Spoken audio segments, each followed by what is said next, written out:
there are babies in the NICU because of no fault of their mothers. Most babies, And she walked in and she looked at me and she glared at me. And she said, "Well, I hope you enjoy your stay here for the next 3 months." Well, she's on a withdrawal. And I was kind of stunned. And somebody on the medical team very gently went up to her and said, "This is this baby's adoptive parents." And the tone changed immediately. And I thought, wow.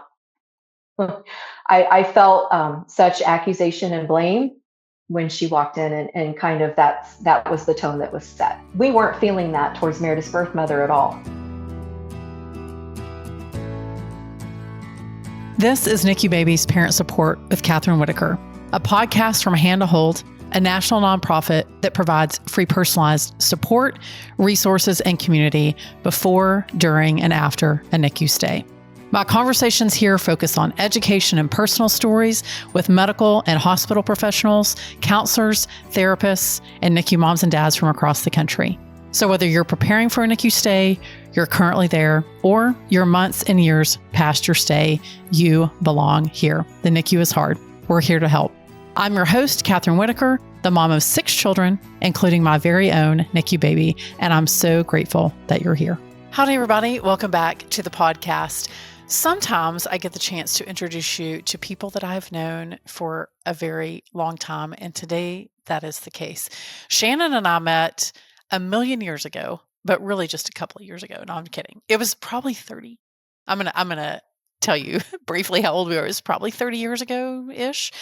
We were both at National FFA. It's used to stand for Future Farmers of America. And Shannon was kind of a big deal. She was a National FFA officer, and I was just the communications consultant who got to accompany the national officers on all their travels and teach them how to be good communicators. What that really means is that today's interview is spectacular because Shannon is so articulate and so joyful. You're really going to enjoy this conversation. So the reason that I invited Shannon on here is we have talked a lot about NICU moms and dads, but most of the time, those are babies that those moms have delivered themselves. In this case, Shannon is the adoptive mom of a NICU baby, and it's a perspective that we have never shared on the podcast before, and it was long overdue. And so I think I had mentioned on social media, I'm always looking for guests, and Shannon made the comment, "Hey, if you ever do an interview with an adoptive mom, I volunteer as tribute." And I was like, done and done, because I adore her, but I also love her perspective of what it was like to be on the adoptive side of parenthood, but also what it's like to adopt a baby who you have no idea that they're going to end up in the NICU. And so I think that you're really, really going to love this conversation. My guest today is Shannon Donnelly. She is a born and raised Ohioan. That's a good Texas accent for you, who traveled the world thanks to the National FFA organization. Her agricultural roots run so deep that she left corporate and education-based jobs and settled down 3 miles from home, where she and her fire chief by day, farmer by night husband own WD Land and Livestock. Shannon serves as CEO and CFO of their agricultural enterprise, where they raise everything from corn to cattle. You can find the Donnelly family at sporting events or cattle stock shows, supporting the best crop that they ever grew, and that's their teenage daughter, Meredith. And so with that, let's chat. I am really excited about today because Shannon is someone that I knew when you were like a baby. A baby. I guess I could have been considered sort of your boss, but I really wasn't. I was like 2 or 3 years older than you when we were all at National FFA, but it's so good to see your face. Oh, you too. I've missed you. Did you ever think like all those years ago, like this is where we'd be? Like fast forward all those years? It's crazy, right? No, it really is. But it just goes to show you how great FFA is. We've kept those connections. I know. It is the great equalizer. So many connections that we were in Indiana at the time, and it's like the crossroads of America. And funnily enough, we were there in Indiana, and now you're back in your home state of Ohio. And I'm back in my home state of Texas. So I love that we sort of navigated our ways back to our roots. It's so great.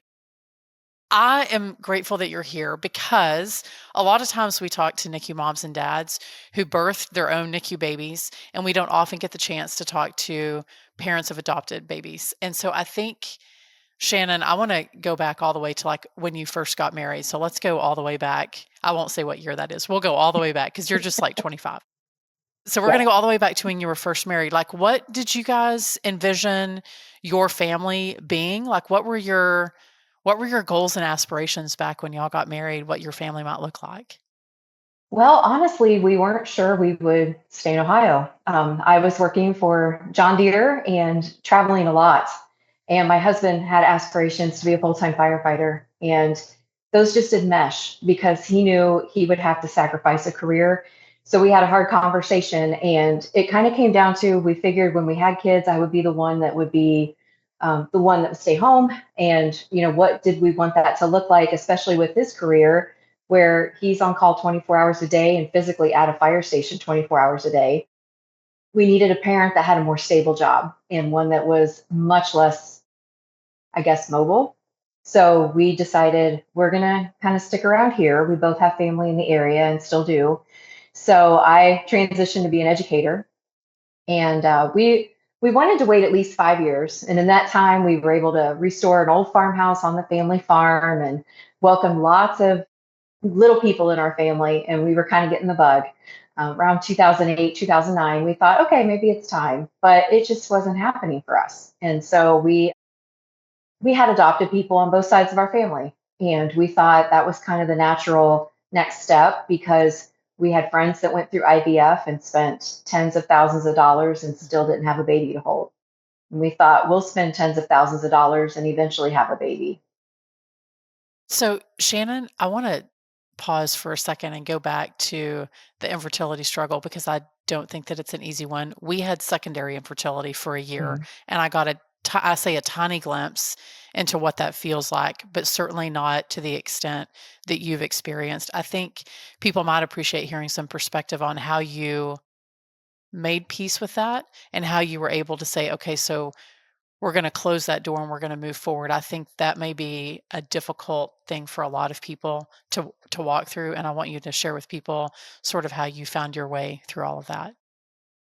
My husband and I, and it's no secret to you, Kathryn, you've known us almost 30 years, but we were deeply rooted in a relationship with Jesus Christ. And we just knew from the get go that we were going to have a family. And it may not look the way it does for most people, but we were confident in the fact that we would be parents some way, somehow. When it was just obvious it wasn't going to happen, the easiest way, we really sat down and thought about, is it that important to see our DNA in another human? Or is it that important to see our hearts reflected in a child, whether it has our DNA or not? And so we looked at our family members that were adopted, and they didn't feel any less ours because we don't have the same DNA. And we said, let's do it. It's either way, you're going through it. You're either Right. going through it physically or emotionally. And we said, I think we'd rather go through it where we know the outcome is a baby. The weight might be different, but we know the outcome is holding a baby at some point for sure. And so that's when we decided we were all in for adoption. So walk us through that. So okay, so you guys decide, okay, this is the path that's been set for us and we're going to go down, this path with great joy and great encouragement. So what was the adoption process like for you? Well, we met with our local attorney first. Ironically, he's adopted. Oh And my he gosh. said, well, I would recommend if you want this to move a little quicker, you need to go national. You need to look at a national agency, not just one here in Ohio. So we went with American Adoptions, and they're based out of Overland Park, Kansas, but they do adoptions in all 50 states. And so we met with them. They gave us an idea of the cost breakdown, gave us an idea of timeline, what you can expect. I will tell you the process to go through IVF, we've watched my cousin go through it, is brutal. The process to go through adoption is brutal. I think if Yeah. any person off the street had to go through that to have a baby, there'd be several that think twice about parenthood because they go through your health history, your financial Right. history, every mistake you've ever made, every B minus. I mean, every everything in your house. Is that wire exposed? Is your basement adequate? I mean, Which they is go crazy through to me because everything. like I birthed 6 babies and no one ever came to my house and asked me if I was qualified in any of those areas. No, nobody asked for your fourth grade report card and Exactly, your cholesterol exactly. level. I mean, Right. it's just it is bonkers what you have to go through. But we did it. We did it. We had our well water inspected. Our house was inspected. Met Wow. with adoption agency people locally, nationally, conference calls, this, that, the other. And finally, in March of 2010, we were told we were officially activated, which meant your biographies going out to birth parents. You just sit back and wait for someone to pick you. How nerve-wracking was that? It's kind of one of those where you try to just get through the day and not think about it, but 100 times a day Right. it crosses your mind. What if today's the day? What if it's the phone call I Oh missed? my What if gosh. I'm out doing something and my phone's ringing and I don't know it and I've missed my shot? Now, did they give you an idea of when the phone call comes in about how much time you had to prepare, or did that fluctuate from family to family? It fluctuated. Sometimes it was baby's here and we need you to go and you need to go within the next 2 hours. Or it could be you're meeting the birth parents in the first trimester and you're going to Okay. kind of be along for the journey. So where were y'all on that spectrum? We met, we found out we were a match, which means the birth families picked you in August of 2010. Okay. So she was well into her second trimester, but hadn't found out the gender. And so at that point, we did several conference calls. The adoption agency always had a representative on the line with us and the birth parents, and found out in October that we were expecting a girl. Oh my gosh. So Yeah, do you determine, or does the agency determine whether it was a closed adoption or an open adoption, and maybe give people an idea of what the difference is between those two? sure. Ours is considered semi-open, which Okay. means twice a year we, until Meredith was 5, twice a year we sent letters and pictures. Now it's once a year till she's 18. The interesting thing is, we were kind of right on the cusp of social media, and there were Oh, that's no right. rules, regulations about can you be on Facebook with them? Can you be on Instagram with them? What's your comfort level with that? So we just kind of did trial and error between us and her birth parents of how much do you want to see on Facebook? Do you want to communicate on Facebook? Do you want to see our post, not see our post? So we kind of navigated that aspect ourselves. I did not even think about that, how y'all were right. Yeah, Y'all straddled kind of the two. we really did. Ooh, I bet that's been a learning curve. It has. And 99% of the time, it's great. Sure. But then the other 1% of the time, we might get a message saying, I need to maybe take a break at looking at your page. It's Mm, causing me to struggle emotionally. A few times her birth parents have reached out and said, I'm so glad you post, but there's times I just can't be on here. And, sure. and we respect that. Of Yeah, course. Well, so you find out second trimester, you're getting ready to adopt a baby girl. That must have been very exciting. And it was then great. Yeah, get us to delivery day, and then what happens post delivery day? sure. Birth mom had already had a child and he was a C-section. Okay. So we were kind of anticipating Meredith would be as well, and her doctor was. So we get to the January 6th due date, which ironically is today. Oh my gosh. Yes, and there was no baby. So we were both off work. Bruce actually was on kind of a different shift then because he was a shift firefighter. Now he's chief. His hours are a little more predictable, but back then he was on 24 hours straight. And we made the joke, we'll get the call when you're at work. And sure enough, we got the call when he was at work on January I 10th, think it's funny that 2011, the firefighter gets a fire alarm call about his own baby. So about that's his own very good. child. Yes, Yes. and it was during a snowstorm. Of We course. hadn't Yes. gotten it here yet, but they had gotten it Atlanta. My cousin's in Atlanta. She's like, honey, we are shut down. I don't know what you're going to do, but the Atlanta airport's closed. So we are like, we're driving.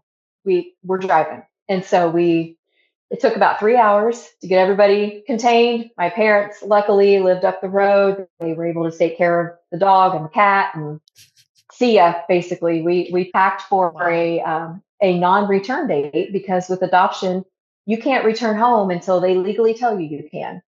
Right. And so we were kind of at an open-ended trip down to Tampa, St. Pete. So took us 2 days to get there because of the weather. We had to make a few stops and pray for a lot of patience. There was a lot of ice. Macon, Georgia was wet ground, no ice. It was the happiest I'd ever been to see a Chick-fil-A in Macon, Georgia. And so it was smooth sailing from there.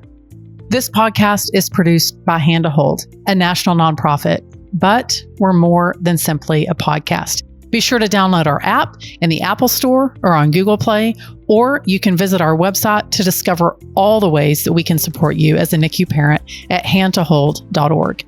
You can join one of our support groups, sign up for counseling, find loss and bereavement support, request a peer mentor, or check out our educational resources and family stories. And all of that is at no cost to you. So delivery day gets there, and what happens when you, I guess, maybe walk us through like what it was like to see Meredith for the first time. Sure. On January 11th, we were driving the rest of our way down. It was about 20 plus hours from Ohio, especially in those conditions. So we're driving that last leg in Florida on January 11th, and we get a call from the adoption agency, and they said, we just want to give you a heads up. The baby's been transferred to All Children's Hospital in St. Pete. She's showing symptoms of neonatal abstinence syndrome, which indicate that birth mom was on some kind of opioid or narcotic during her pregnancy. And so we knew that her birth mom had been in an auto accident the previous March before she was pregnant and had been on Vicodin for serious back pain that had not been resolved with any other treatment. So it was a surprise, but we knew that was all on the up and up. It was a script from her OBGYN. It was nothing that you would consider a street drug. It was monitored and prescribed. But little 7-pound, 2-ounce Meredith took on too much of that. And so she was sent to Children's, and we were told, does this change your mind? If this changes your mind, we understand. And without hesitation, we said, no, she's our child. She's been our child since the day she was put in her womb. And no, this does not change our mind. And so we just knew the next day we were going to meet the birth parents. She was still in the hospital where she delivered.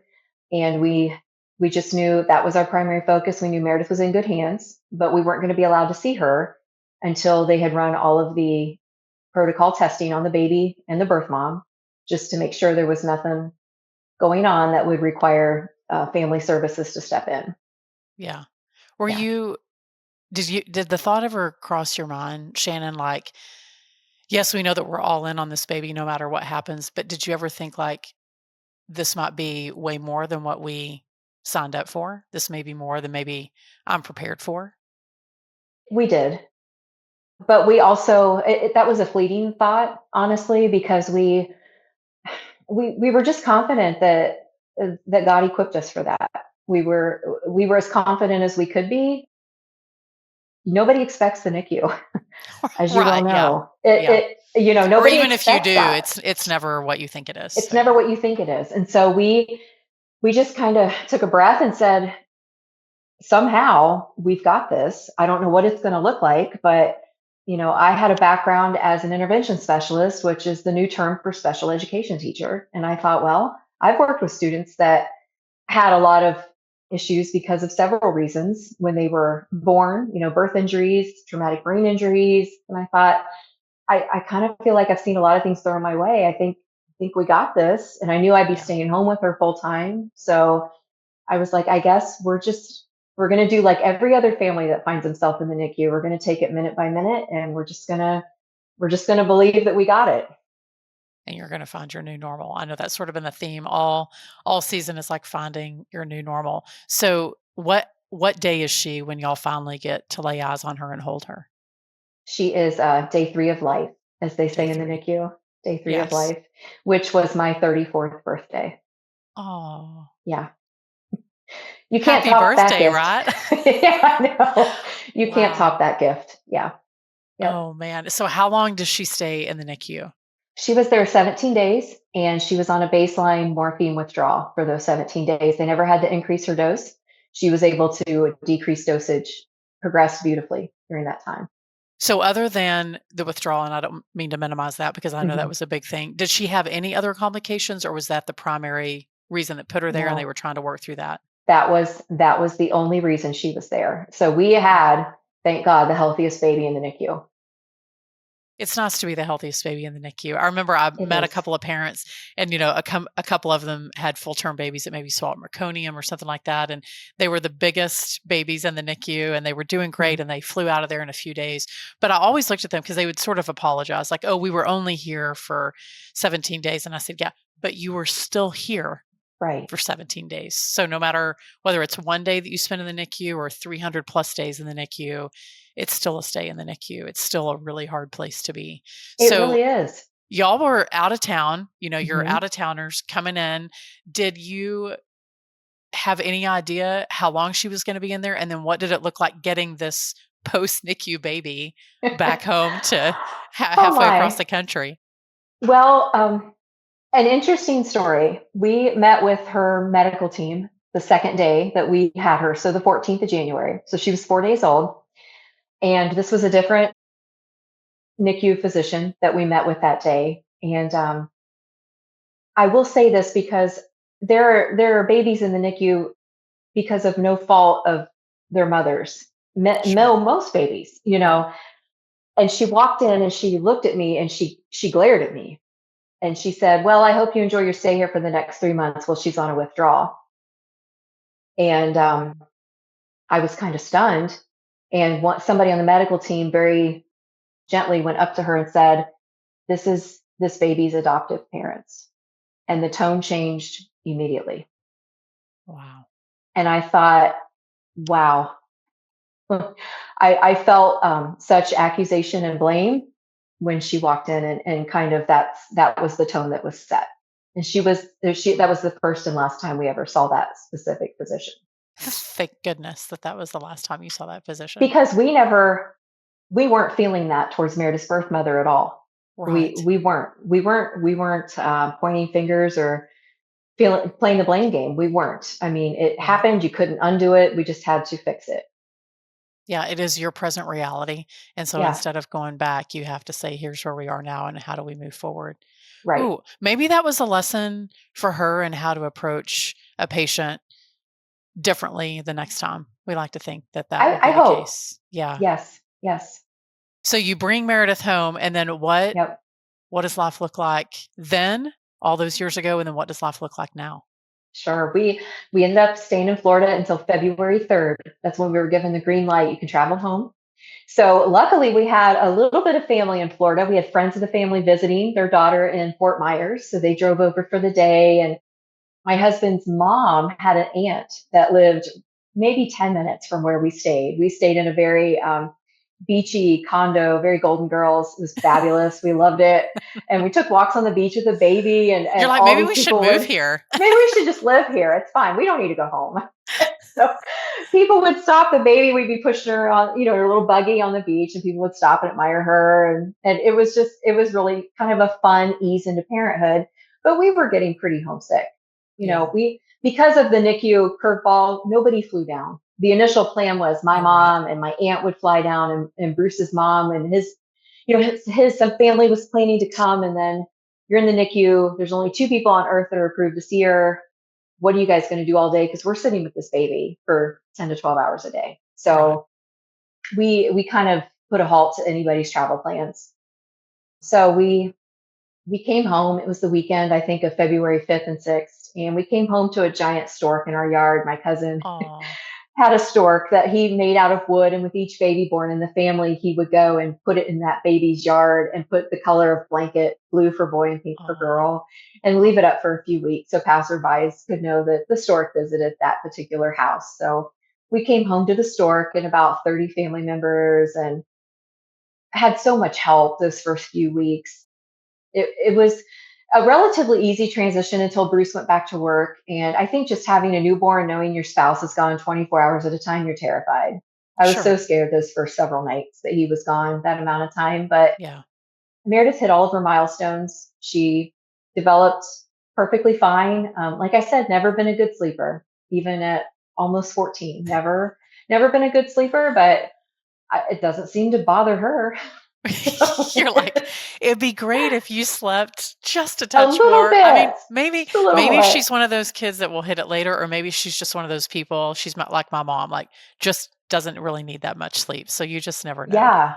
Maybe she's destined to have like a swing shift kind of job. I don't Maybe know. she's going to She'll be be fine. she's going to be a NICU overnight nurse. One never knows. So She'll be great. Yeah. when did y'all start sharing, Shannon, the story of the adoption, but also her experience in the NICU? When did y'all start sharing that with her, and how did you do that?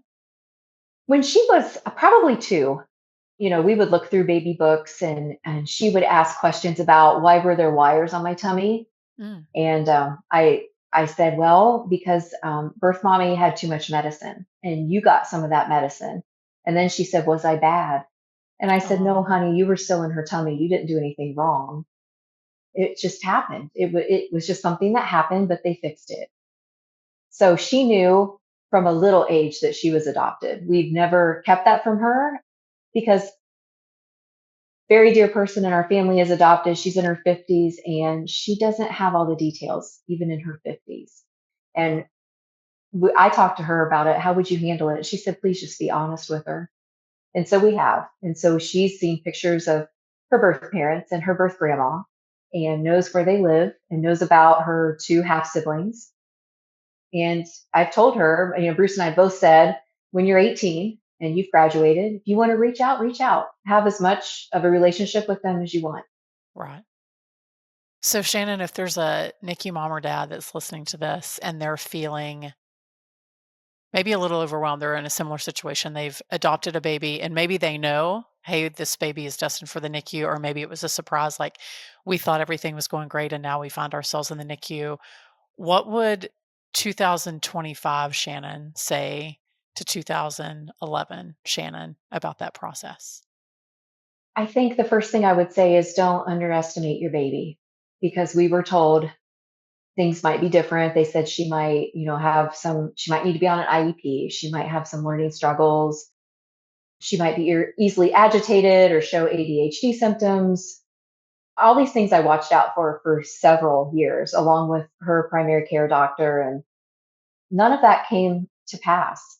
So I felt like probably we prepared for difficulties that never happened. And I look back and think I wasted a lot of time worrying about something that never actually was a problem. So the predictions don't always come true. And so I think I would just tell those parents, be hopeful, because what they're predicting may not be what your actual reality is at some point. So stay hopeful. Don't lose hope. I love that. And the reminder to just be present where you are. Yeah. We Yeah. don't know what's going to happen down the road. We can just know what's happening right now and how we respond to it. Shannon, thank you for Yep. being so vulnerable and transparent about your journey. I'm hopeful that another adoptive NICU parent might listen to this and one, feel seen, but Mhm. also feel like, okay, I can do this too, and give them Yeah. some hope now that your NICU baby is not so much of a baby anymore. So thank you.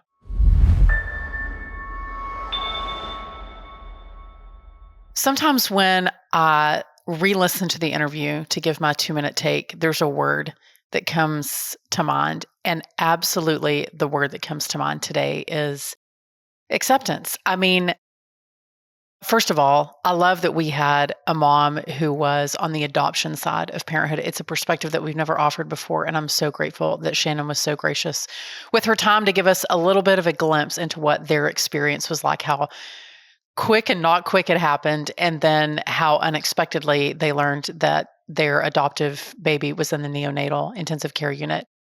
But I loved this perspective of this is our life, and we're gonna dive right in, and not really knowing what was going to come months later, years later, and in their case, not as many of the big terrible things that they thought might happen did happen, and but I mean, I think that's any parent, right? Even though you walk into parenthood and you know your family history, you've taken the prenatal vitamins, you've gone to the doctor, you've done all the things, you never know what you're going to get on the other side. And I really appreciated Shannon's perspective of this is our baby. This is who has been given to us, and we are going to accept. And it may be hard on some days, but we are just going to continue to move forward and to be so grateful that she was given to us. And I think that is what I want to leave you with is this acceptance and this choice to accept whatever it is that you're given can make all the difference in what comes in the future. So I hope that you enjoyed today's interview as much as I did. You can always give us a rating over on whatever podcast platform you listen to. You can watch us over on YouTube. We are always grateful that you choose to listen, and certainly that you choose to share the podcast with someone that you love. That means a whole lot to us.